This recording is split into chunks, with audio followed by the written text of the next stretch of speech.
Hey there, I'm Anna Grillo and welcome to today's little session. I'm going to start exploring the concept of holding space for yourself in a little bit more detail.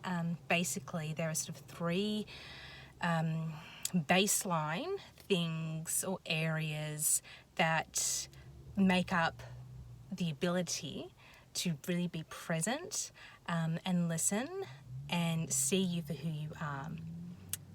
From that space and that place, it really enables you to make decisions and pivot and respond and nourish and nurture to what you truly need, not what perhaps your habitual mind or little monkey mind thinks or wants you to believe that you need.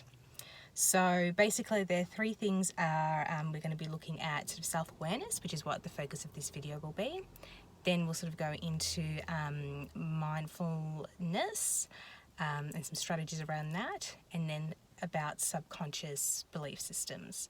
So with today's session, we'll be focusing on self-awareness, which I think is fundamental, paramount to everything, because you need to know who you are. And who you are, shoes off, blinkers off, running naked in the sand. Who are you if you didn't have the filter of what you've grown up with? So, parents or family expectations, societal expectations, cultural expectations, and so forth. Those things really shape us, and we sort of assume we know what we want. But there's a lot of people that I speak with that I know who are feeling very unfulfilled. And I know because I was one of them. And it's always a work in progress.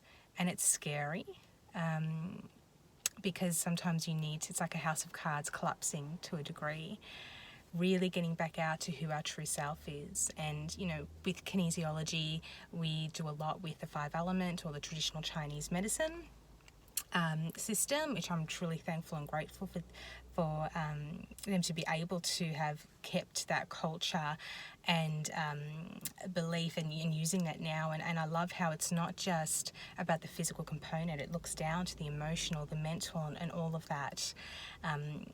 And really the heart meridian, all the others are there to sit and protect it. This is where your true self resides.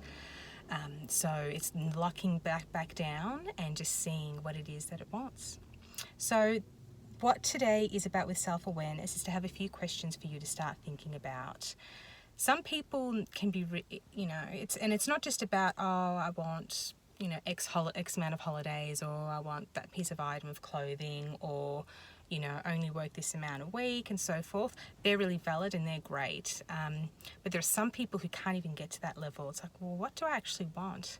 So sometimes being able to frame it in the context of, if you didn't have to worry about time or money, what are the things that you would be doing? And that helps put a bit of pressure off, because it allows you to think, oh, okay, I don't need to do or continue doing what I'm doing in this current construct of reality. Perhaps I would have done something different. Perhaps I'd go back and study, and I always really wanted to learn this. Play around with it and explore with that, and just see what do you want? What would be fun? Sometimes having a don't want list can be really useful if you're not sure what I want, but sometimes you can be really clear on knowing what you don't want. I don't want to work in an office, for example. Therefore, what would you be doing? Perhaps being really creative, using design or something that allows me to be outside a lot of the time. Okay, cool. And so you just sort of work through your list that way. Another way is to what you could use is a term called core desired feelings, and I think Danielle Laporte is someone who sort of coins that.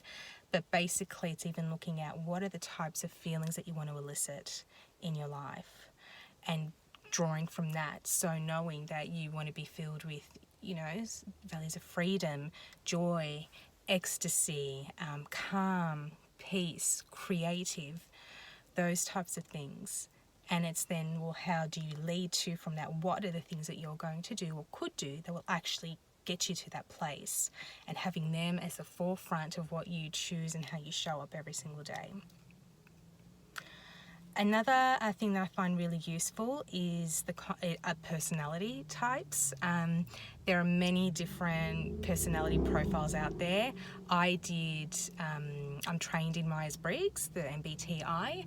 I did that when I was in corporate, and I'm not a fan of them for labeling or putting people into a box, but for some it helps articulate certain things that you just didn't realize about yourself. And it can be really useful.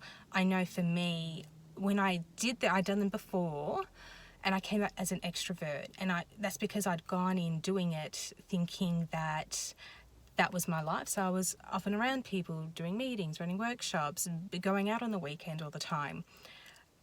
That doesn't make me an extrovert. It made me exhausted.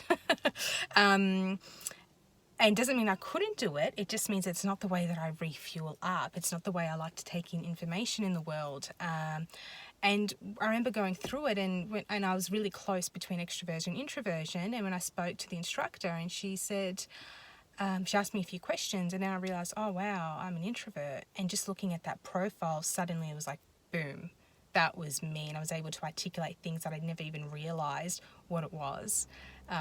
About me. So it was much easier then to put in a different framework or things that I need.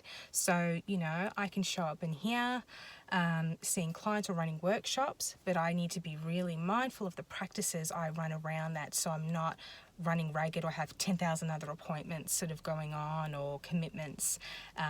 The way I choose to show up for me and the nurturing and nourishing practices that I do are really key.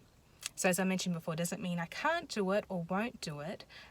It's just knowing the cost and what I then need to do to help refuel me up. So Myers-Briggs is a great one. I think there's I think it's called 16personalities.com. You can just jump on there, fill out that questionnaire, or form, I should say. It's not a test. And the key to do those things are with shoes off. So imagine you're going on holidays. Don't do it with the mindset of what you're doing here and now. If you really had just a choice, imagine you're going on holidays and you could do anything you wanted. How would you like to flow? For me, I'd probably be locked up in my room, having a private pool and just everything on room service. And a family. And just recharge in the sun and with my books. So, yeah. But there's also others. There's, Strength Finders, DISC. Human Design is a really big one now. That's an interesting one too. I don't know much about it, but go see how you go and see, perhaps it might just give you some more information for yourself. And last thing, which is a practice of what I term becoming the observer. So it's starting to just pull back a little bit. So when we're feeling triggered or we're feeling angry, upset, I'm feeling stressed, it's starting to pull back from it rather than, oh God, I'm just stressed, I'm feeling frustrated, I'm resentful.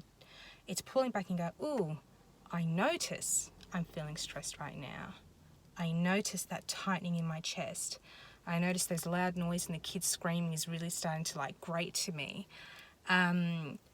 It helps pull out a little bit from getting right deep into that emotion. And this is sort of what sets us up to the next couple of steps that I'll be sharing in this series. When we're able to become the observer and start noticing our actions, it's almost like a little bit of a detachment. And it's not about disconnection. It's actually almost the opposite, because when you sort of come into that, oh, that's interesting, we start to become curious. And that's the key. Why is this happening? Why am I feeling like this? Yeah, this morning my husband asked me to do something. It threw out my plans for the rest of the day. But that was me, not because of him. And I could feel it in every little thing, sort of made me late. Well, in my mind, for the things that I wanted to do, it made me late, or the time schedule that I had planned. But it's knowing, actually, I'm feeling frustrated and resentful, and all those type of things. But if I notice that I'm feeling that and what's actually happening underneath. So my ability to control a situation and go not against my plan, that's sort of one thing. And it allows me to reflect a lot more. Well, what could I have done better next time? How can I stop this from happening? What are the things perhaps I may need to communicate? And using nonviolent communication methods, what I needed or how that impacted me and so forth. So I invite you just to start getting curious a little bit more when you're noticing things. God, I'm feeling angry. God, that's frustrating. Ugh. Delve deeper, put in the I notice and just see if there's a little change in perception or a shift there for you. I hope you found this useful. I'd love to hear your feedback or any questions that you may have, so feel free to connect with me, comment or send me a message, or just jump onto my website, allthews.trueself.com.au. Thank you, and I'll see you soon.